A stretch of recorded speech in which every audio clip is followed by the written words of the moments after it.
ಉದ್ಘಾಟನೆ ಮಾಡ್ತಾಳೆ ಬರೋಣ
Thank you.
ದೇವರ ರೂಪದಲ್ಲಿ ನಮಗೆ ಬಂದು ದಾರಿ ತೋರಿಸುತ್ತಾ ಬುದ್ಧ ಬಸವ ಅಂಬೇಡ್ಕರ್ ಪಾದಗಳಿಗೆ ನಮಸ್ಕರಿಸುತ್ತಾ ಈ ವೇದಿಕೆಯ ಮೇಲೆ ಆಸೀನರಾದಂತಹ ಎಲ್ಲ ಗಣ್ಯಮಾನ್ಯರಿಗೂ ಹಾಗೂ ಎಲ್ಲ ನನ್ನ ನೌಕರ ಬಾಂಧವರಿಗೂ ನಾನು ನಮಸ್ಕರಿಸುತ್ತಾ ನನ್ನ ಪ್ರಾಸ್ತಾವಿಕ ನುಡಿಯನ್ನ ನೀಡಬಯಸುತ್ತೇನೆ. ಸಂಘಟನೆ ಇಲ್ಲಿವರೆಗೆ ನಡೆದು ಬಂದಿದೆ. ನಮಗೆ ಪ್ರತಿ ತಿಂಗಳು ಸಭೆ ಸಮಾರಂಭ ಹಾಗೂ SC/ST ನೌಕರರ ಕುಂದುಕೊರತೆಗಳನ್ನು ಚರ್ಚಿಸಲು ಕಚೇರಿ ಅವಶ್ಯಕತೆ ಬಹಳಷ್ಟು ಇತ್ತು.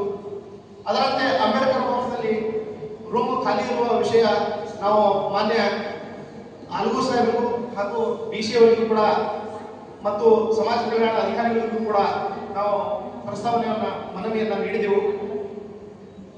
ಅದೇ ತರನಾಗಿ ಅವರು ಕೂಡ ಒಪ್ಪಿ ನಮಗೆ ಆ ರೂಮನ್ನ ಕಚೇರಿಯನ್ನ ನೀಡಿದ್ದಾರೆ.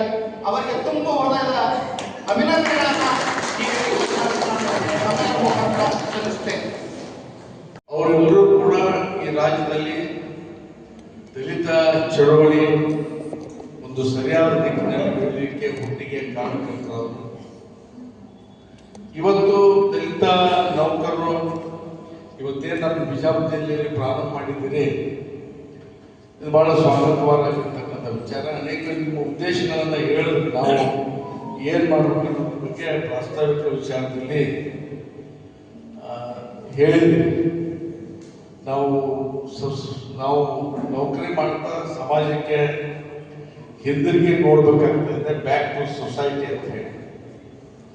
ಆದರೆ ಇದು ಮಾತಿನಲ್ಲಿ ಮಾತ್ರ ಆಗಿರದೆ ನೀವು ಕೃತಿಯಲ್ಲಿ ಕೂಡ ಅದನ್ನು ತರಬೇಕಾಗ್ತಾ ಇದೆ. ನಾನು ಈ ಶಬ್ದ ಬಹಳ ಸಂದರ್ಭದಲ್ಲಿ ಕೇಳಿದ್ದೇನೆ. ಆದರೆ ಇದನ್ನ ನೀವು ಎಷ್ಟೇ ದೊಡ್ಡ ನೌಕರರಾಗಿರಲಿ, ಸಣ್ಣ ನೌಕರರಾಗಿರಲಿ, ಪ್ಯೂನ್ ಆಗಿರ್ಬೋದು, ಜಿಲ್ಲಾಧಿಕಾರಿಗಳಾಗಿರ್ಬೋದು, ಜಿಲ್ಲಾ ಮಟ್ಟದ ಅಧಿಕಾರಿಗಳಾಗಿರ್ಬೋದು, ನಿಮ್ಮ ಮಟ್ಟದಲ್ಲಿ ಏನು ಜನರಿಗೆ ಕೆಲಸ ಮಾಡಲಿಕ್ಕೆ ಸಾಧ್ಯ, ಆ ಕೆಲಸ ಅತ್ಯಂತ ಪ್ರಾಮಾಣಿಕವಾಗಿ ನೀವು ಮಾಡಿದ್ರೆ ಪುನಃ ನೀವು ಸೊಸೈಟಿಗೆ ನಿಮ್ಮ ಋಣವನ್ನು ತೀರಿಸಾಗ್ತದೆ. ಇದನ್ನ ನೀವೆಲ್ಲರೂ ಮಾಡಬೇಕು. ಯಾಕಂದ್ರೆ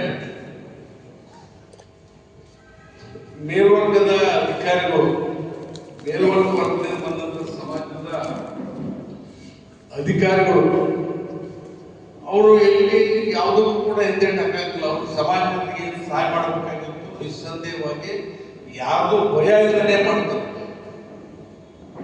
ಯಾರು ಏನ್ ಕೇಳಿದ್ರು ಏನಾಗ್ತದೆ ಅನ್ನೋ ರೀತಿಯಲ್ಲಿ ಅವರು ಸಹಾಯ ಮಾಡಲಿಕ್ಕೆ ಮುಂದಾಗ್ತಾ ಇದ್ದಾರೆ. ಒಂದು ಉದಾಹರಣೆ ನಿಮಗೆ ಹೇಳಬೇಕಾದ್ರೆ, ಇವತ್ತು RSSನ ಪಥಸಂಚಲನದಲ್ಲಿ ಭಾಗವಹಿಸಿದಂತರು ಅನೇಕ ಜನ IAS ಆಫೀಸರ್ ಅಧಿಕಾರಿಗಳು, ಮೇಲ್ವರ್ಗದಿಂದ ಬಂದಂತ ಅಧಿಕಾರಿಗಳು RSSನಂತ ರೀತಿಯ ಸಂಘಟನೆ ಜೊತೆ ಗುರುತಿಸ್ಕೊಳ್ಳಿಕ್ಕೆ ಯಾವುದೇ ರೀತಿ ಹಿಂದೇಟನ್ನು ಹಾಕ್ತಾ ಇಲ್ಲ. ಅದು ಶಾಸನಬದ್ಧ ಅಂತ ಹೇಳ್ತಾರೆ ಅವರು. ಈಗಾಗಲೇ ಅನೇಕ ಜನ ಪ್ರಶ್ನೆ ಮಾಡಿ ಕೋರ್ಟಿಗೆ ಕೂಡ ಹೋದ್ರೂ ಕೂಡ ಯಾರು ಇನ್ನೂ ಯಾರು ಕೂಡ ಅದನ್ನು ನಿಲ್ಲಿಸಿಲ್ಲ. ಎಲ್ಲೆಲ್ಲಿ ಪಥಸಂಚಲನ ಆಗ್ತಾ ಇದೆ ಅಲ್ಲೆಲ್ಲಿ ಕೂಡ ಎಲ್ಲ ಅಧಿಕಾರಿಗಳು, ಮೇಲ್ವರ್ಗದಿಂದ ಬಂದಿರತಕ್ಕಂಥ ಅಧಿಕಾರಿಗಳು ಭಾಗವಹಿಸ್ತಾ ಇದ್ದಾರೆ. ಯಾರಿಗೂ ಕೂಡ ಭಯ ಇಲ್ಲ. ಆದ್ರೆ ಇಲ್ಲಿ ನಮ್ಮ ಉದ್ದೇಶವೇನಾಗಿದೆ, ದಲಿತ ಚಳವಳಿ ನೀವೆಲ್ಲರೂ ಭಾಗವಹಿಸಬೇಕಂತ ಹೇಳಿದ್ರೆ ನಾವು 20-30 ಗುಂಪಿನಲ್ಲಿ ನಾವು ಹೊಡೆದು ಹೋಗಿಬಿಟ್ಟಿದ್ದೀವಿ. ಒಂದು ದಿವಸ ನೀವು ಎಲ್ಲಿ ಹೋಗಿ ಭಾಗವಹಿಸಬೇಕು ಅನ್ನೋದ್ರ ಬಗ್ಗೆ ನಿಮಗೆ ಗೊಂದಲ ಇದೆ ಇವತ್ತು. ಆದರೂ ಕೂಡ ನೀವು ಎಲ್ಲರೂ ಪ್ರಯತ್ನ ಮಾಡಬೇಕು. ಎಲ್ಲ ಸಂಘಟನೆಗಳು ಕೂಡ ಒಂದಾಗಬೇಕು. ಸಮಾಜ ಸೇವೆಗೆ ಅವರೆಲ್ಲ ಒಂದಾಗಿ ಬಂದಾಗ ಒಂದು ಶಕ್ತಿ ಆಗ್ತಾ ಇದೆ. ಅದಕ್ಕೆ ನೀವು ನೀರೆಂದು ಬೆಳೆಸಬೇಕಾಗ್ತಾ ಇದೆ. ಮೊನ್ನೆ ಗವಾಯಿಯವ್ರ ಮೇಲೆ ಏನು ಅಪಮಾನ ಕೋರ್ಟ್ನಲ್ಲಿ ಆಯಿತು. ಆ ಸಂದರ್ಭದಲ್ಲಿ ನಾನು ನಿಮ್ಮ ನೌಕರ ಸಂಘದವ್ರಿಗೆ, ಶಿಕ್ಷಕ ನೌಕರ ಸಂಘದವ್ರಿಗೆ ಎಲ್ಲರೂ ಕೂಡ ಒತ್ತಾಯ ಮಾಡಿ ಹೇಳಿದೆ, ಅನುಭವ ಎಲ್ಲಾನು RSS ಪಥಸಂಚಲನದಲ್ಲಿ ಭಾಗವಹಿಸ್ತಾರೆ. ನೀವು ಇಂಥದ್ದಂತ ಒಬ್ಬ ವರಿಷ್ಠ ನ್ಯಾಯಾಧೀಶರ ಮೇಲೆ ಚಪ್ಪಲಿ ಹಸ್ತಕ್ಕಂಥ ಪ್ರಕರಣ ಆಗಿದೆ. ಅವರು ನೌಕರದಾರೆ, ಕೋರ್ಟ್ನಲ್ಲಿ ಕೆಲಸ ಮಾಡಿದ್ರೆ ಆ ಹುದ್ದೆಯಲ್ಲಿ ಅವರು ನೌಕರಿ ಮಾಡ್ತಕ್ಕಂಥವ್ರು. ಬಹುತೇಕವಾಗಿ ನೀವೆಲ್ಲ ಬರ್ಬೇಕಂತ ಹೇಳಿ ವಿನಂತಿ ಮಾಡಿದ್ದೇನೆ. ಬಸವ ಕುಂದಾಳ ನಡಿಗೆನಾಗಿರ್ಬೋದು, ನೀವು ಕೂಡ ಎಲ್ಲರಿಗೆ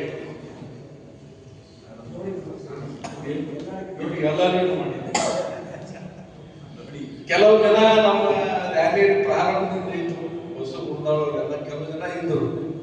ಇನ್ನು ಕೆಲವು ಜನ ಪ್ರಾರಂಭ ಎಲ್ಲ ನಾವು ಮಾಡಿಲ್ಲ, ನಾನು ಮುಖ ತೋರಿಸಿ ಎಲ್ಲ ನೋಡ್ತಿದ್ರಲ್ಲ, ಹಂಗಾಗ್ಬಾರ್ದು.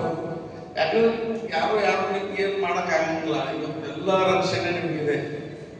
ದಲಿತ ಸಂಘಟನೆಗಳು ಎಷ್ಟೇ ಹೊಡೆದು ಕೂಡ ಅವರೆಲ್ಲ ನಿಮ್ಮ ಬೆನ್ನೆಲುಬಿ ನಿಲ್ತಾ ಇದ್ದಾರೆ. ಏನಾದರೂ ಸಮಸ್ಯೆ ಅಲ್ಲ.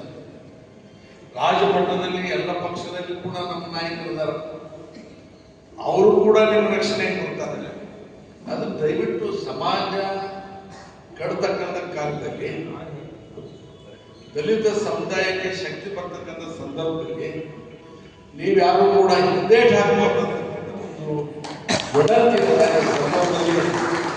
ನಾನು ಮಾತುಕತೆ ಬಯಸ್ತಾ ಇದ್ದೇನೆ. ಸಂಘದ ಧ್ವನಿಯಾಗಿ ಸುಮಾರು 25 ವರ್ಷಗಳಿಂದ ಇವ್ರ ಜೊತೆ ನಮ್ಮ ಕೆಲವರು ಹಿರಿಯರಿದ್ರು.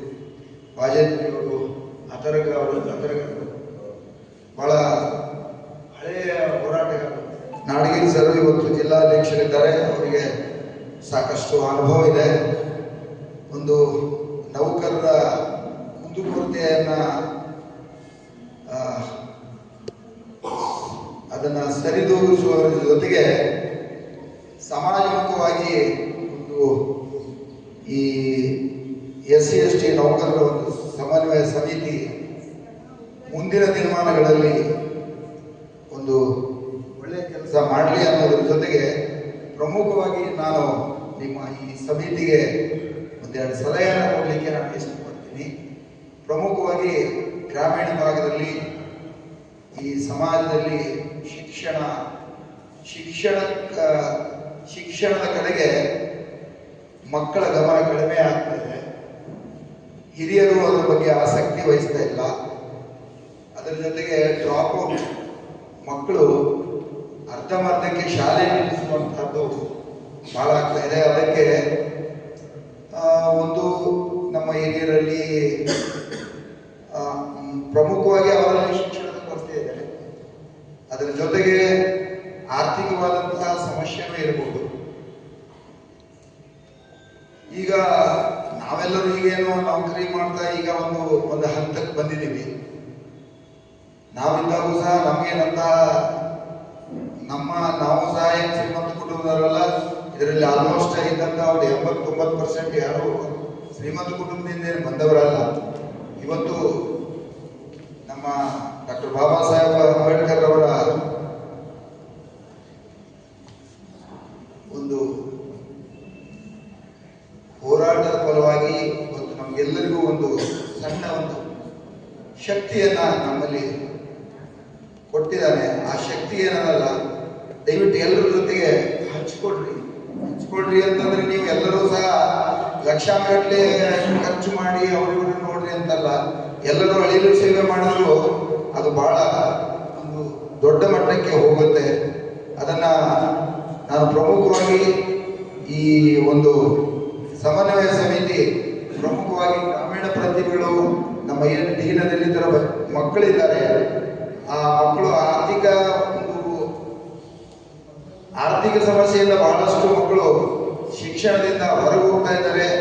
ಮತ್ತೆ ಅವರಿಗೆ ಈಗಿನ ಒಂದು ಪರಿಸ್ಥಿತಿಯಲ್ಲಿ ಸ್ಪರ್ಧಾತ್ಮಕವಾದಂಥ ಜಗತ್ತಿನಲ್ಲಿ ಅವರಿಗೆ ಹೆಚ್ಚಿನ ಒಂದು ತಯಾರಿಗೆ ಅವಕಾಶ ಅವರಲ್ಲಿ ಸಿಗ್ತಾ ಇಲ್ಲ.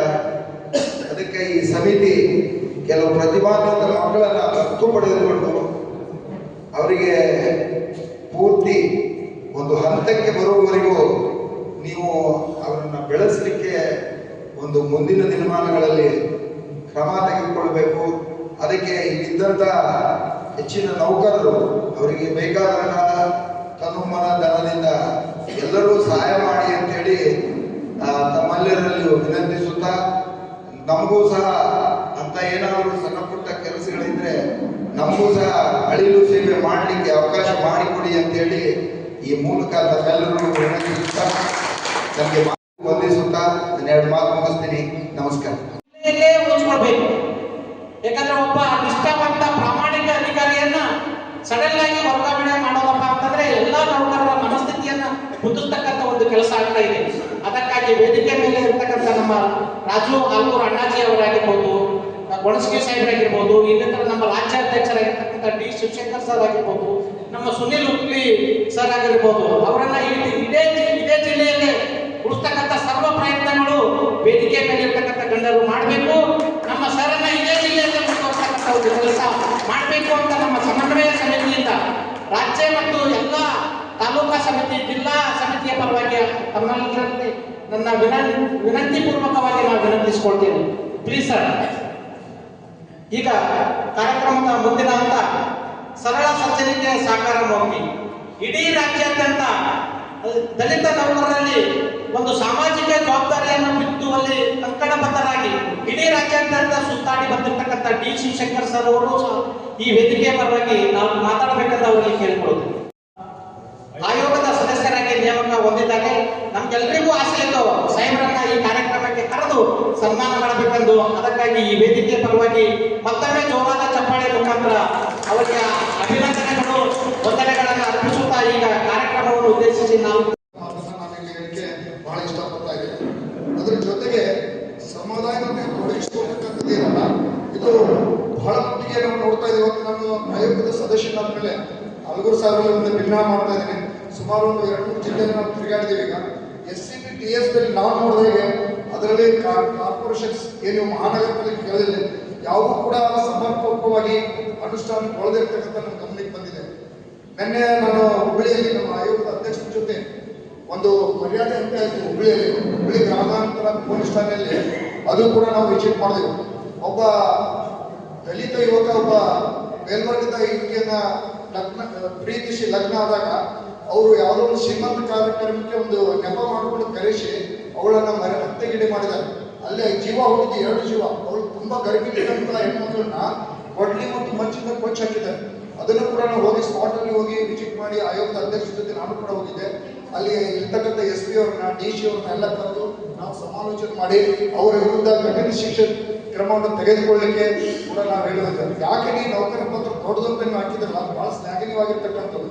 ಇವತ್ತು ಏನಾದರೂ ಈ ಪಾಲಿಸಿ ಅದು ನೌಕರದಾಗಿರ್ತಕ್ಕಂಥ ಮಾತನ್ನ ಇನ್ನೊಮ್ಮೆ ಅಂತ ಹೇಳಿ ನನ್ನ ಮಾತಿಗೆ ನಾನು ಕೊಡ್ತೇನೆ. ಜೈ ಭೀಮ್, ಜೈ ಭೀಮ್. ನೀವು ನೋಡಿ, ನಮ್ದು ಎಷ್ಟೋ ಸ್ನೇಹಿತರು ಬೇರೆ ಬೇರೆ ರಿಟೈರ್ಡ್ ಆದ್ರು, ತೊಂದರೆ ಅನುಭವಿಸಿದ್ರು. ಯಾವಾಗ ಎಂತ ಕಾಲಿಸ್ತಾರೆ ಗೊತ್ತಿಲ್ಲ. ಇದು ನಮಗೆ ಗೊತ್ತಾಗಬೇಕಾದ್ರೆ ಶಕ್ತಿ, ಇದು ಸಂಘಟನೆ ಅನ್ನುವಂಥದ್ದು ಶಕ್ತಿ. ವೈಯಕ್ತಿಕ ಇದು ನಮ್ಮ ಶಕ್ತಿ ಇಲ್ಲ. ಒಂದು ನೀವು ಪಾಠ ಮಾಡ್ತೀರಿ, ಟೀಚರ್ ಇದ್ದಿರ್ತೀರಿ, ಒಂದು ಕಟ್ಟಿಗೆಯನ್ನು ಕೊಟ್ಟು ಮುರಿಪ ಅಂದ್ರೆ ವಿದ್ಯಾರ್ಥಿಗಳು ಮುಂದೆ ಬಿಡ್ತಾನೆ. ಅದೇ ಒಂದು 100 ಕಟ್ಟಿಗೆ ತಂದು ಜೋಡಿಸಿ ಕೊಟ್ಟರೆ ಮುರಿ ಅಂತೇಳಿ ಮೊದಲೇಕಾಗೋದಿಲ್ಲ ಅಂತ ನೀವು ಪಾಠ ಮಾಡ್ಕೊಂಡಿರ್ತೀರಿ. ಆದರೆ ಇಲ್ಲಿಲ್ಲ.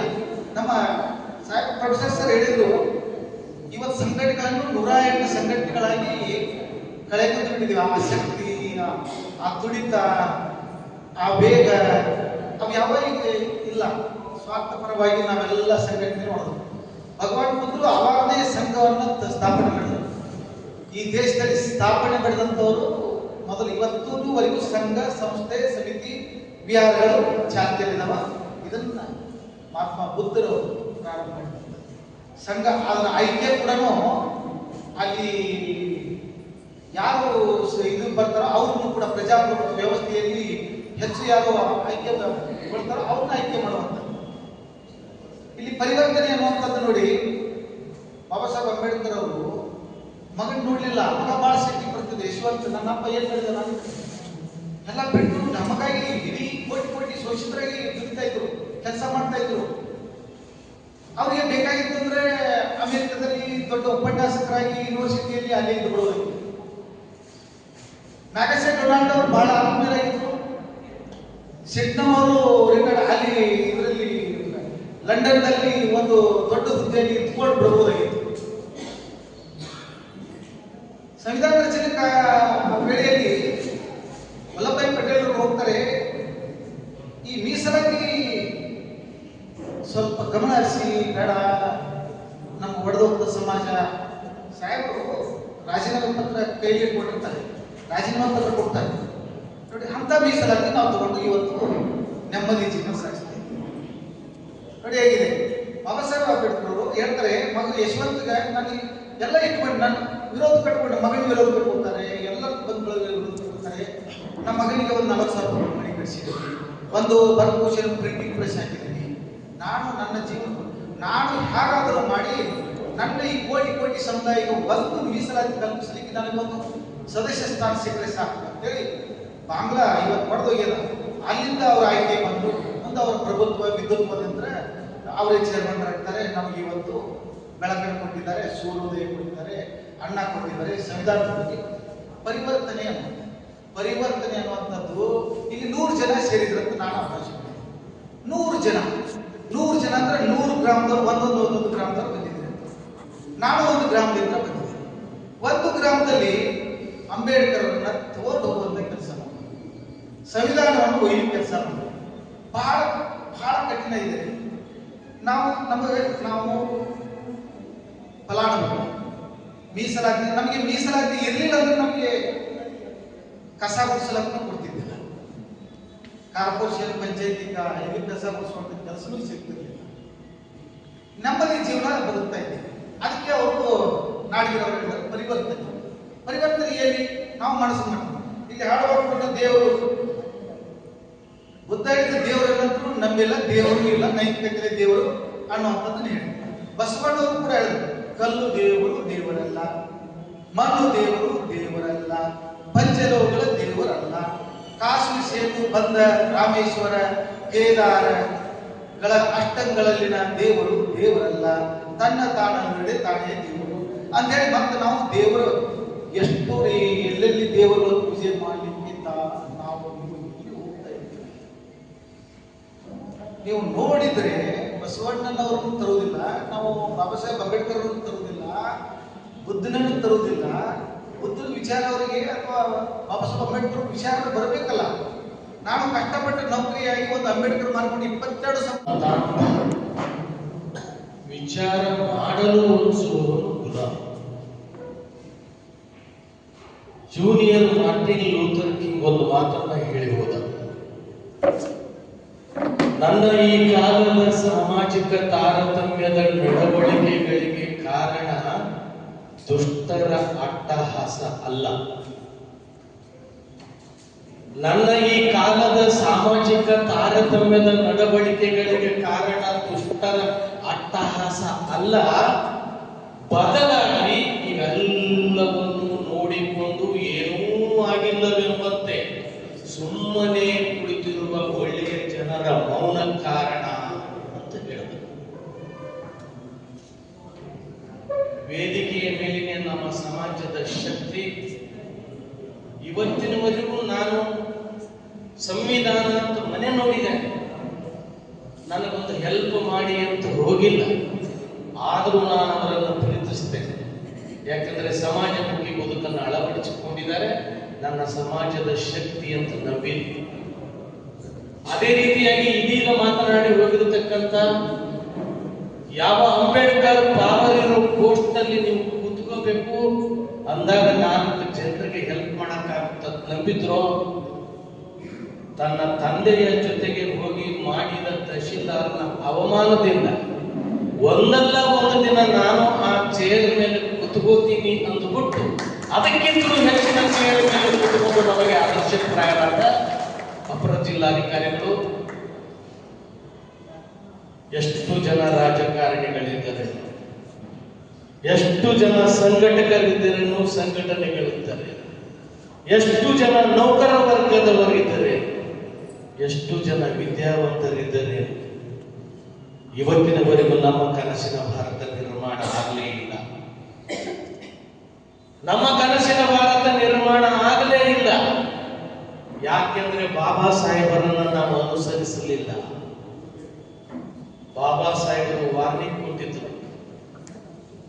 ಯಾರಾದರೂ ನಿಮಗೆ ಅರಮನೆಗೆ ಆಹ್ವಾನಿಸದರೆ ಖಂಡಿತ ಹೋಗಿ, ಯಾರಾದರೂ ನಿಮಗೆ ಭವ್ಯವಾದ ಅರಮನೆಗೆ ಆಹ್ವಾನಿಸಿದರೆ ಖಂಡಿತ ಹೋಗಿ, ಆದರೆ ನೀವು ಹೋಗುವ ಮುಂಚೆ ನಿಮ್ಮ ಗುಡಿಸಲಿಗೆ ಬೆಂಕಿ ಹಚ್ಚಿ ಹೋಗಬೇಡಿ.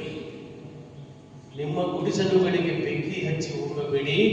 ಏಕೆಂದರೆ ಅರಮನೆಗೆ ಆಹ್ವಾನಿಸಿದ ವ್ಯಕ್ತಿ ಮುಂದೊಂದು ದಿನ ನಿಮ್ಮ ಜೊತೆ ಜಗಳವಾಡಿದರೆ ಮತ್ತೆ ನೀವು ಎಲ್ಲಿಗೆ ಹೋಗುತ್ತೀರಿ? ಸಾಹೇಬರು ಹೇಳಿದ್ರು, ಕಡೆಗೆ ಹೋಗುವ ಕತ್ತಲಿನಿಂದ ಬೆಳಗಿನ ಕಡೆಗೆ ಹೋಗಿ ಒಮ್ಮೆ ಕತ್ತಲಿನಿಂದ ಬೆಳಗಿನ ಕಡೆಗೆ ಬಂದಂತ ನಾವುಗಳು ನಮ್ಮ ಸಮಾಜವನ್ನ ಕತ್ತಲಿನಿಂದ ಈ ನೋವು ನಮ್ದಷ್ಟೇ ಅಲ್ಲ. ಎಷ್ಟೊಂದು ಹೆದರ್ತೀರಪ್ಪ. ನನಗ್ ಕೇಳ್ತಾರೆ, ಸರ್ ನೀವೊಬ್ಬ ಸರ್ಕಾರಿ ನೌಕರರಾಗಿದ್ದುಕೊಂಡು ಏನು ಮಾತಾಡ್ತೀರಿ ಸರ್, ಎಲ್ಲ ಹಳ್ಳಿಗಳಿಗೆ ಹೋಗ್ತೀರಿ, ನಿಮಗೆ ಯಾರು ಏನು ಹೊಂಚಿಕೆ ಹಾಕಿಲ್ಲ. ಹಾಕ್ಯಾರೆ ಎದುರಿಸಿ ವಿದ್ಯೆ ಐತಿ ನನ್ನ ಹತ್ರ, ಎದುರಿಸಿನಿ, ಅವ್ರಿಗೆ ಕೊಟ್ಟೀನಿ. ಹಾಗಾದ್ರೆ ನನ್ನ ಮನೆತನವನ್ನ, ನನ್ನ ಸಮಾಜವನ್ನ, ಕತ್ತಲಲ್ಲಿರ್ತಕ್ಕಂಥ ನನ್ನ ಸಮಾಜದ ಜನರನ್ನ ಬೆಳಕಿನ ಕಡೆಗೆ ತರೋದೆ. ಸಮಾಜದ ಮುಂಚೂಣಿ, ಸಮಾಜದ ವಿದ್ಯಾವಂತರು ಆಗಿರ್ತಕ್ಕಂಥ ನಾವು ನಮ್ಮ ಸಮಾಜವನ್ನ ಕತ್ತಲಿನಿಂದ ಬೆಳಕಿನ ಕಡೆಗೆ ತರಲಾರೆ. ಇನ್ನಾದ್ರು ನನಗೆ ಆಶ್ಚರ್ಯ ಆಯ್ತು. ಹೇಳಿದೆ 30 ಮಂದಿ ಕೂಡಿ ಬಾರಿಗೆ ಬಡ್ಡಿ ತಗೊಂಡು ಹ್ಯಾಪಿ ನ್ಯೂ ಇಯರ್ ಅಂತ ಬರೀ ಮೊದಲು ಕೋರೆಗಾರವನ್ನು ತಗೊಂಡು ಗಟ್ಟಿ ನಡೀತು ಅಂತ ಹೇಳಿದೆ. ಮರು ವರ್ಷ ಒಂದು ಕಾರ್ಯಕ್ರಮ ಏರ್ಪಡಿಸಿದ್ರು. ಡಿವೈಎಸ್ಪಿ ಗಿರಿ ಯಾಕಂದ್ರೆ ಕೇಳಿದೆ, ಸರ್ ನಮ್ಮವರಿಗೆ ಒಬ್ಬ ಸಂಘಟನೆ ನಾಯಕರನ್ನು ಬೆಳೆದುಕೊಂಡು ನಾನು ಇದರ ಕುರಿತು ಒಂದು ವಿಚಾರ ಸಂಖ್ಯೆ ನಮ್ಮನ್ನು ಏರ್ಪಡಿಸುವಂತೆ ವೇದಿಕೆ ಮೇಲೆ SP ಅವರಾಗಿರ್ತಕ್ಕಂಥ ಖ್ಯಾತನ್ ಅವರು, CJ ಖ್ಯಾತನ್ ಅವರು ನನಗೆ ಹೇಳಿದ್ರು, ಬಸವರಾಜ್ ನೀನು ಬಾಗಲಕೋಟೆ, ಬಿಜಾಪುರ, ಧಾರವಾಡ, ಬೆಳಗಾವಿ ಕರದಲ್ಲಿ ಹೋಗು, ನಾನು ನೀನು ಮುಂದಿರುತ್ತೇನೆ ಅಂತ. ಕರದಲ್ಲಿ ಹೋಗು, ತಪ್ಪಿಸ್ಬೇಡ. ನಂತರ ಇಲ್ಲಿ ಬಾಬಾನಗರ ಕರೆದ್ರು, ನನ್ನ ಅತಿಥಿಯಾಗಿ ಇಲ್ಲಿ ಬುದ್ಧ ವಿಹಾರಕ್ಕೆ ಕರೆದ್ರು. ಹೆದರಬೇಡ ಅಂತ ಹೇಳಿದ್ರು. ಇಂತಹ ಒಂದು ಮಾತು ಸಂಘಟನೆ ಅಂದ್ರೆ, ದಲಿತ ನೌಕರ ಕಷ್ಟಪಟ್ಟು ಓದ್ತಾನೆ, ಮದುವೆ ಮಾಡಿಕೊಡ್ತಾನೆ, ಹೆಂಡತಿನ ಮಾಡ್ಕೊಳ್ತಾನೆ, ನೌಕರಿ ಹಿಡಿತಾನೆ, ಮಕ್ಕಳನ್ನ ಹಿಡಿತಾನೆ, ಸತ್ತು ಹೋಗ್ತಾನೆ. ನಿಮಗೆ ಬೆಳಗಾವಿ ಜಿಲ್ಲೆಗೆ ಯಾವ ಹಳ್ಳಿಗಳು ಬೇಕು ಹೇಳಿ? Doctor S.C. ಮಾದೇವಪ್ಪನವರನ್ನ ಕರ್ಕೊಂಡು, ಸತೀಶಣ್ಣ ಜಾರಕಿಹೊಳಿ ಅವರನ್ನ ಕರ್ಕೊಂಡು, ಡಾಕ್ಟರ್ ಲಕ್ಷ್ಮೀನಾರಾಯಣ ನಾಗವರ ಅವ್ರನ್ನ ಕರ್ಕೊಂಡು, ಪ್ರೊಫೆಸರ್ ಅಸ್ಕೆ ಕರ್ಕೊಂಡು ಅವ್ರನ್ನ, ಮತ್ತೆ ನಮ್ಮ ಬೆಳಗಾವಿ ರೋಡ್ ಕುರುಪತಿ ಆಗಿತ್ತು ದಶರಥ ಅಲ್ವಾ, ಅವ್ರು ಕರ್ಕೊಂಡು ಈತಿನ ಹೊಂಡ ಅಂತ ಒಂದು ಊರಿದೆ, ಅಲ್ಲಿ ಜನ ಇನ್ನೂ ಹಳ್ಳಿ ಹೊಡೆದು ತಿಂತಾರೆ. ಸ್ಟೇಜ್ ನಮ್ದು ಆ ಮಾವಿನ ಕಾಂಬ, ಕೊಳ್ಳ ನಮ್ಮ ಹೂವಿನ ಎಲಿ ಅಂತಲ್ಲಿ ಬಂದಿದ್ದೇವೆ. ಮಲಪ್ರಭಾ ನದಿ ದಂಡಿ ಮೇಲೆ ಪರಿಶಾನ ಅಕ್ಕಿ ಎತ್ತಿದೆ. 1,000 ದಲಿತರಿದ್ದಾರೆ. ನನ್ನ ಕಂದಾಯ ಕಾರ್ಯಕ್ರಮ ಮಾಡಿಸಿಕೊಂಡು ನಾನು ಒಬ್ಬ ನೌಕರ. ಹೆದರಿಕೆ ಗಳಕ್ಕೆ ನಿಮಗೆ ನೌಕರಿ ಕಿತ್ಕೊಳ್ತಾರ? ಏನ್ ಮಾಡ್ತಾರೆ ನಿಮ್ಗೆ? ಸರ್ ಬಂಗಾರದ ಒಂದು ಮಾತನ್ನ ಹೇಳಿದ್ರೆ ಈ ಭಾಷಣದುದ್ದಕ್ಕೆ ಆ ಮಾತು ಪಾಠ ಆಗಿತ್ತು. ಯಾರನ್ನ ಉದ್ಧಾರ ಮಾಡೋದು ಬೇಡ, ನಿಮ್ಮ ಕುಟುಂಬದ ಸದಸ್ಯರನ್ನ ನೀವು ಉದ್ಧಾರ ಮಾಡಿದ್ರೆ ಸಾಕು. 2 ಕುಟುಂಬಗಳು ಉದ್ಧಾರ. ಒಂದು ಕುಟುಂಬದಲ್ಲಿ ಹೇಳ್ತಾರೆ ಅವರು, ಒಬ್ಬನಿಗೆ ನೌಕರಿ ಬಂದ್ರೆ ಸಾಕು, ನಾನು ಒಬ್ಬನಿಗೆ ಮೊದಲು ನೌಕರಿ ಬಂತು. ಹಾಕಲಿಕ್ಕೆ ಚಪ್ಪಲ್ ಇರಲಿಲ್ಲ, ಸಾಯ್ಬಿಡ್ತಾರ. ನನಗೂ 5 ಜನ ತಂಗಿ ಅಂದ್ರು. ನನಗೆ ವಿದ್ಯಾವಂತರು ಬೆನ್ನಿಗೆ ಚೂರಿ ಹಾಕಿ, ವಿದ್ಯಾವಂತರು ಅಂದ್ರೆ ಬರೇ ನೌಕರಿ ಮಾಡೋರು ಅಲ್ಲ, ಡಿಗ್ರಿ ಮುಗಿಸಿ ಕೂತವರು ಕೂಡ. ಇನ್ನು ಸ್ವಾತಂತ್ರ್ಯ ಸಿಗದ ಸಂದರ್ಭದಲ್ಲಿ ಮೀಟಿಂಗ್ ಕರೆದಾಗ ಅಂಬೇಡ್ಕರ್ ಬೇಡಿಕೆ ಏನಿತ್ತಂದ್ರೆ, ಕೆಲವೊಬ್ರು ಹೊರಗಮನ ತುಡಿ ಕಟ್ಟಿಸು, ನಮ್ಗೆ ಅಂಬೇಡ್ಕರ್ ಚೌಡ ಇದು ಕಟ್ಟಿಸು, ನಮ್ಗೆ ಮಸೀದಿ ಕಟ್ಟಿಸಿಕೊಡು, ನಮ್ಗೆ ರೋಡ್ ಮಾಡಿಸಿಕೊಡು ಅಂತ ಅಂಬೇಡ್ಕರ್ ಬೇಡಿಕೆ. ನನ್ನ ಜನಾಂಗ ವಿದೇಶದಲ್ಲಿ ಓದಲಿಕ್ಕೆ ಅವಕಾಶ ಮಾಡಿಕೊಡು ಅಂತ ಹೇಳಿದ್ರು ಅಂಬೇಡ್ಕರ್. ನಿಮ್ಮ ಜನಾಂಗ ಓದೋರು ನೀವೊಬ್ಬ 500 ಜನ ದಲಿತರು ಡಿಗ್ರಿ ಮುಗಿದಿದ್ದನ್ನು ಅಂಬೇಡ್ಕರ್ ಲಿಸ್ಟ್ ಮಾಡ್ಕೊಂಡು ಹೋಗಿದ್ರು, ಬ್ರಿಟಿಷರು ಹೋಗಿದ್ದಾರೆ. ಅಂಬೇಡ್ಕರ್ ಮನಸ್ಸು ಮಾಡಿದ್ರೆ ಇವತ್ತು ಅಂಬಾನಿ ಅದಾನಿ ಇರ್ತಿರ್ಲಿಲ್ಲ, ಶ್ರೀಮಂತರು ಅಂಬೇಡ್ಕರೇ ಇರ್ತಿದ್ರು. ಖಾಲಿ ಚೆಕ್ ಏನು ಒಬ್ಬ ಪಾತ್ರೆ ಕೊಟ್ಟಿದ್ದಲ್ಲ, ನನ್ನ ಧರ್ಮಕ್ಕೂ ಬಾ, ಈ ಧರ್ಮ ಸ್ವೀಕಾರ ಮಾಡು, ಬ್ಲ್ಯಾಂಕ್ ಚೆಕ್ ತಗೋತೇವೆ, ಅದನ್ನು ತಗೊಂಡಿದ್ರೆ ನಾನು ಬರೆದ ಸಂವಿಧಾನದಲ್ಲಿ ಯಾರ್ಯಾರು ಅನ್ಯಾಯ ಆಗಿದ್ರೆ, ನಾನು ಬರೆದ ಸಂವಿಧಾನದಿಂದ ಯಾರ ಮನಸ್ಸಿಗಾದ್ರೂ ನೋವಾಗಿದ್ರೆ, ಯಾಕಂದ್ರೆ ನಾ ಬರೆದ ಸಂವಿಧಾನವನ್ನು ಸರಿಯಾಗಿ ಜಾರಿ ಮಾಡಿದ್ರೆ ಈ ದೇಶದಲ್ಲಿ ಒಬ್ಬನೇ ಒಬ್ಬ ಭಿಕ್ಷುಕ ಇರೋದಿಲ್ಲ, ಒಬ್ಬನೇ ಒಬ್ಬ ಬಡವ ಇರೋದಿಲ್ಲ. ಆದ್ರೆ ಅನ್ಯಾಯ ಆಗಿದ್ರ ಆ ಸಂವಿಧಾನವನ್ನು ಸುಡುವವರ ಸಾಲಿನಲ್ಲಿ ನಾನೇ ಮೊದಲನಾಗಿರ್ತೇನೆ ಅಂತ ಹೇಳಿದ್ರು. ಬೇಕಿದ್ರೆ ನಿಮ್ಗೆ ಡೌಟ್ ಇದ್ರೆ ಸಂವಿಧಾನ ಓದ್ಕೋರಿ ಅಂತ ಹೇಳಿದ್ರು. ಸಮೂಹದ ಬೆಂಬಲ ಇದೆ. ನಮ್ಮ ಸಾಹೇಬರಿಗೆ ಒಬ್ಬ ನಿಷ್ಣಾತ ಅಧಿಕಾರಿ, ದಕ್ಷ ಅಧಿಕಾರಿ ಟ್ರಾನ್ಸ್ಫರ್ ಮಾಡಿದ್ರೆ ನಮ್ಗೆ ಟ್ರಾನ್ಸ್ಫರ್ ಯಾಕೆ ಮಾಡಿದ್ರೆ ಅಂತ ಕೇಳ್ತಕ್ಕಂಥ ಸಂಘಟನೆ ಆದಾಗ ನಮ್ಮ ಸಂಘಟನೆಗಳು ನಮ್ಮ ಕರ್ಮಕ್ಕೆ ಮೇಲೂ ಕಾಲ ಕುಣಿತಾಳ ಅಂತ ಹೇಳಿ ಬಾಲ ಕುಣಿಲಪ್ಪ ಅದ್ರ ಕಾಲಾಗಿನ ಕಾಲ ಕಳ್ಕೋಬೇಕಾಗ್ತದೆ. ಅವ್ರು ಮೇಲ್ವರ್ಗದವರಿಗೆ ಪ್ರಭುತ್ವದ ಬೆಂಬಲ ಐತಿ. ಅವ್ರು ಹೋಗ್ತಾರೆ ಎಷ್ಟು ಜನ ನಮ್ಮ ಲೀಡರ್ಸ್ಗಳನ್ನ ಮಾತಾಡಿಸ್ಬೇಕು. ವಿಧಾನಸೌಧಕ್ಕೆ ಹೋಗೋದು ಬರೋದು, ದೆಹಲಿಗೆ ಹೋಗೋದು, ಪಾರ್ಲಿಮೆಂಟ್ ಫೋಟೋ ತೆಗೆಸ್ಕೊಳ್ಳೋದು ಬರೋದು, ಲಾಕ್ಡೌನ್ನಾಗ ಅಡ್ಡಾಡೋದು ಫೋಟೋ ತೆಗೆಸ್ಕೊಳ್ಳೋದು ಬರೋದು. ಒಂದಿನ ಹೋಗಿ ರಾಜಕೀಯ ಎಸ್ ಸಿ ಮಾದೇವ್ರ ಅಂತವ್ರಿಗೆ, ಪರಮೇಶ್ವರ್ ಅಂತವ್ರಿಗೆ, ಖರ್ಗೆ ಅವ್ರ ಅಂತವ್ರಿಗೆ ಯಾಕೆ ಸೇರ್ತಾರೆ? ಆರಾಧನೆ ಅವ್ರು ನೋಡ್ರಿ ವಿಧಾನಸೌಧಕ್ಕೆ ಹೋಗ್ತಾರೆ, ನೋಡ್ರಿ ನಮಸ್ಕಾರ ಬರೀ ಯಾವುದಾದ್ರು ಕೇಳ್ತಾರೆ. ಇಲ್ಲೇ ಇದು ಬಬಲೇಶ್ವರದಿಂದ ಬಂದಿದ್ದು ಸುಮ್ ಬಂದಿದೆ ಮಾತಾಡ್ಸ್ಕೊಂಡು ಮತ್ತೆ ಅವರನ್ನು ಬೆಳೆಸೋದೇ ಬರ್ತದೆ. ಅದಕ್ಕಾಗಿ ದಯವಿಟ್ಟು ನೌಕರ ವರ್ಗದವರಿಗೆ ನಂದು ಒಂದೇ ಒಂದು ವಿನಂತಿ, ನಿಮಗೆ ಯಾರು ಏನು ಮಾಡ್ಕೊಳಕ್ ಸಾಧ್ಯ ಇಲ್ಲ. ಹೋರಾಟ ಮಾಡಿ, ಹೋರಾಟ ಮಾಡಕ್ ಬರ್ಲಿಕ್ಕಂದ್ರೆ ಮಾತಾಡಿ ಬರ್ಲಿಕ್ಕಂದ್ರೆ ಹೋದ್ರಿ. ಇವು ಮೂರು ಆಗಲಿಲ್ಲ ಅಂದ್ರೆ ಓದ್ದವರನ್ನ, ಮಾತಾಡುವವರನ್ನ ಮತ್ತು ಹೋರಾಟ ಮಾಡುವವರನ್ನ ಬೆಂಬಲಿಸಿ. ಮಾತಾಡಿದರೆ ಏನು? ಶಿಕ್ಷಣ, ಸಂಘಟನೆ, ಹೋರಾಟ. ಎಲ್ಲಿ ಶಿಕ್ಷಣ ಇದೆ ಅಲ್ಲಿ ಸಂಘಟನೆ ಆಗ್ತದೆ.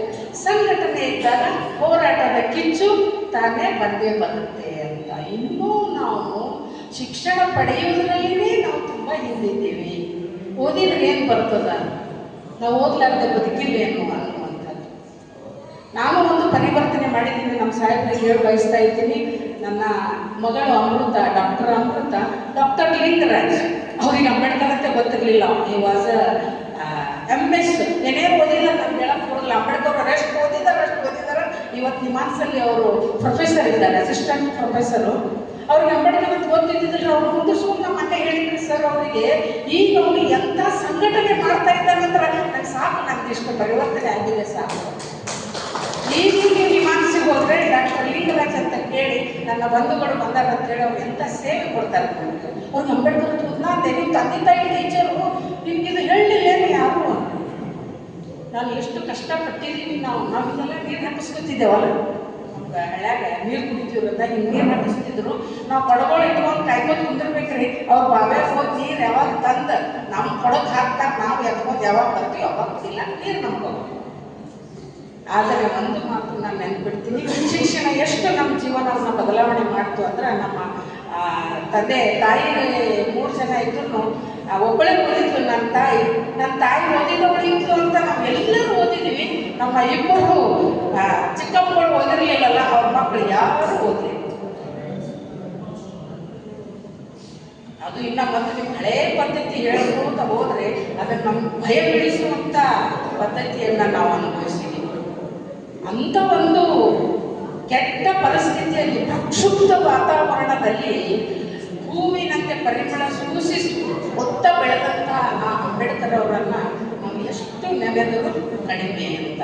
ಅವ್ರಿಗೆ ಯಾವುದೋ ಅನುಕೂಲತೆಗಳಿರಲಿಲ್ಲ, ಅವ್ರಿಗೆ ಯಾವುದೋ ಸಹಾಯ ಮಾಡೋರು ಇದ್ದಿದ್ದಿಲ್ಲ. ಬಹುಶಃ ಇನ್ನೂ ಅವ್ರಿಗೆ ಭಾಳ ಬಲ ಸಿಕ್ಕಿತ್ತು ಅಂದ್ರೆ ಇನ್ನೂ ಏನೇನು ಮಾಡೋಗ್ತಿದ್ರು ಬಂದಿರ್ತಿದ್ರು. ಅವ್ರಿಗೆ ಅಷ್ಟು ಬಲ ಇರಲಿಲ್ಲ ಅವಾಗಿನ್ನು. ಹಿಂಗೆ 4 ಮಂದಿ ಬಂದು ಅವ್ರು ಹೇಳೋದನ್ನು ಕೇಳೋರೇ ಯಾರು ಇದ್ದಿದ್ದಿಲ್ಲ. ಇವತ್ತು ನಮ್ಮನ್ನ ಒಡೆದು ಚಿತ್ರಣ ಮಾಡ ಬಾಬಾ ಸಾಹೇಬ್ರು ಹೇಳಿದ್ದು ಆಳುವವರಾಗಿ ಅಂತ. ಅವ್ರು ಆಳುವವರಾಗಿ ಅಂತ ಹೇಳಿದ್ರೆ ನಾವು ಪರಿಪೂರ್ಣವಾಗಿ ಅರ್ಥ ಮಾಡ್ಕೋಬೇಕಾಗಿದೆ.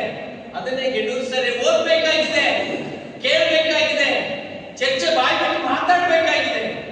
ನಾವೇನಾಗ್ಬಿಟ್ಟಿದೀವಿ, ಅವ್ರು ಆಳುವವರಾಗಿ ಅಂತ ಹೇಳಿದ್ರೆ ಕನ್ಫ್ಯೂಷನ್ ಮಾಡ್ಕೊಳ್ತಿದ್ವಿ ನಾವು. ಇಲ್ಲ ರೀ, ಏನ್ ಬಾಬಾ ಸಾಹೇಬ್ರು ಹೇಳಿದ್ದೀವಿ ಕೇಳಿದ್ರೆ ಶಿವಶಂಕರರಿಗೆ ಅವ್ರು ಏನೋ ಒಂದು ಆಳುಗಳಾಗಲಿ ಅಂದ್ಕೊಂಡ್ರೆ ಅದಕ್ಕೆ ನಾನು ಆಳುಗಳಾಗಿದ್ದೇನೆ. ಇವತ್ತು ಆಳುವವರಾಗಬೇಕು ಅನ್ನೋ ಸಂಸ್ಕೃತಿ ಬೆಳೀತಾ ಇಲ್ಲ. ಇಲ್ಲಿ ಆಳುಗಳಾಗಲಿ ಅನ್ನೋ ಸಂಸ್ಕೃತಿ ಬೆಳೀತಾ ಇದೆ ನೋಡಿ. ಅದು ಪ್ರತೀಕ. ಆಳುವವರಾಗಿ ಕೂತಾರೆ ಸರ್, ಆಫೀಸರ್, ಎಂತ ಆಫೀಸರ್. ನಮ್ಗೆ ಸಾವಿತ್ರಿಬಾಯಿ ಪುಲೆ ಜಯಂತಿ ಕಾರ್ಯಕ್ರಮ ಮಾಡಿದ್ರು, ತುಂಬಾ ಅದ್ಭುತವಾಗಿ ಮಾಡ್ತಾರೆ ನಮ್ಮ ಇದೇ ತಂಡ, ನಮ್ಮ ನಾಟಗಿರಿ ಸರ್ ನೇತೃತ್ವ, ಗುಣದಾಲ್ ಕ್ಷೇತ್ರ ನೇತೃತ್ವದಲ್ಲಿ ತುಂಬಾ ಪರಿಚಯ ಆಗಿದೆ. ವರ್ಗಾವಣೆ ಆಗ್ತಾರೆ ಅಂದ್ರೆ ಏನರ್ಥ? ವ್ಯವಸ್ಥೆ ಬಗ್ಗೆ ಯೋಚನೆ ಮಾಡಬೇಕಾಗಿದೆ.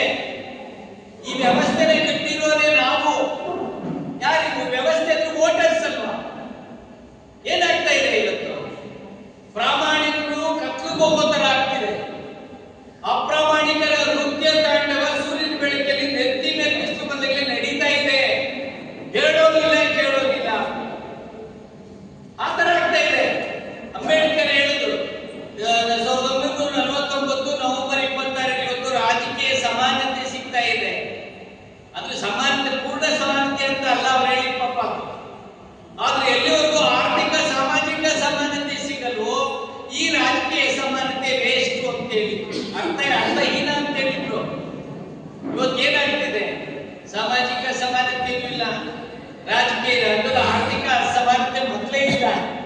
ರಾಜಕೀಯ ಸಮಾನತೆ ಇನ್ನೆಲ್ಲದೆ ರಾಜಕೀಯ ಸಮಾನತೆ ಈ ದೇಶಕ್ಕೆ ಏನಾದ್ರು ಇದ್ದಿದ್ರೆ ಜನರಲ್ ಕಾನ್ಸ್ಟಿಟ್ಯೂನ್ಸಿ ಒಬ್ಬ SC MLA ಗೆಲ್ಬೇಕು. ಈ ದೇಶಕ್ಕೆ ಚಾನ್ಸ್ ಇದೆಯಾ?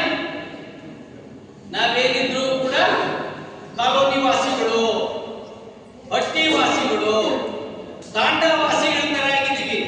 ಸ್ವತಂತ್ರ ಬಂದು 78 ವರ್ಷ ಆದ್ರೂ ಈ ರಾಜ್ಯದಲ್ಲೊಬ್ಬ ದಲಿತರು ಮುಖ್ಯಮಂತ್ರಿಗಳಾಗಕ್ಕಾಗ್ತಾ ಇಲ್ಲ, ರಾಷ್ಟ್ರದಲ್ಲೊಬ್ಬ ಪ್ರಧಾನಿ ಆಗಕ್ಕಾಗ್ತಾ ಇಲ್ಲ ಅಂತ ನಾವು ನೀವೆಲ್ಲ ಯೋಚನೆ ಮಾಡ್ಬೇಕಾಗಿದೆ. ಈ ಎಲ್ಲವೂ ಅವಲೋಕನ ಆಗ್ಬೇಕಾಗಿದೆ. ನಾವು ಈ ಸಭೆ ಮೂಲಕ ಇವತ್ತು ನಮ್ಗೆ ಒಳ್ಳೆ ನಮ್ಗೆ ಗೆಣ್ಣೂರು ಸರ್ ನಮ್ಮ ಸಮುದಾಯದವರು ಅಂತ ನಮ್ಮ ಇಲ್ಲಿ ಬಹಿರಂಗವಾಗಿ ಈ ಜಿಲ್ಲಾ ಉಸ್ತುವಾರಿ ಮಂತ್ರಿಗಳಿಗೂ ಹೇಳ್ತಾ ಇಲ್ಲ. ಸರ್ಕಾರದಲ್ಲಿರುವ ಪ್ರಾಮಾಣಿಕ ಅಧಿಕಾರಿಗಳನ್ನು ಉಳಿಸಿಕೊಳ್ಬೇಕಾದದ್ದು ಜನಹಿತವನ್ನು ಬಯಸುವಂತ, ಜನರಿಗೆ ಹಿತಕಾರಿಗಳಾಗುವಂತ ಸರ್ಕಾರದ ಕರ್ತವ್ಯ, ಸಂವಿಧಾನಬದ್ಧವಾಗಿ ಆಯ್ಕೆ ಆಗಿರುವಂತ ಸರ್ಕಾರದ ಕರ್ತವ್ಯ. ಇವತ್ತು ಪ್ರಾಮಾಣಿಕತೆ ಉಳಿಸ್ಕೊಳ್ತಾ ಇದ್ರೆ ಸರ್ಕಾರಕ್ಕೆ ಶೋಭೆ ತರಲ್ಲ, ಅದು ಶೋಭೆ ತರಲ್ಲ. ಅದು ಇವತ್ತು ನೋಡ್ತೀವಿ CRDC ಹೋಗಿ ಎಲ್ಲ SC ST ಕೂತಿರ್ತಾರೆ, ಹ್ಯೂಮನ್ ರೈಟ್ಸ್ ಹೋಗಿ SC ST ಕೂತಿರ್ತಾರೆ, ಆದ್ರೆ ಎಕ್ಸಿಕ್ಯೂಟಿವ್ ಪೋಸ್ಟ್ ಹೋಗಿ ಎಲ್ಲ ಮೇಲ್ವರ್ಗದವರೇ ಕೂತಿರ್ತಾರೆ. ಎಲ್ಲಿದೆ ನಮ್ಮ ಕತೆ ಗೋವಿಂದ ಇದು? ನನಗೆ ಒಂದ್ಸತಿ ಲಾಸ್ಟ್ ಇಯರ್ ಮಾರ್ಚ್ ಹೇಳಿದ್ದು, ಇಲ್ಲಿ ಯಾರು ಬಂದಿದ್ರೆ ಕೇಳಿಸ್ಕೊಂಡಿರ್ತೀರಿ, ಅಂಬೇಡ್ಕರ್ ಬಂದಿರಿ. ಇಷ್ಟು ವರ್ಷ ಆದ್ರೂ ಕೂಡ ನಮ್ಗೆ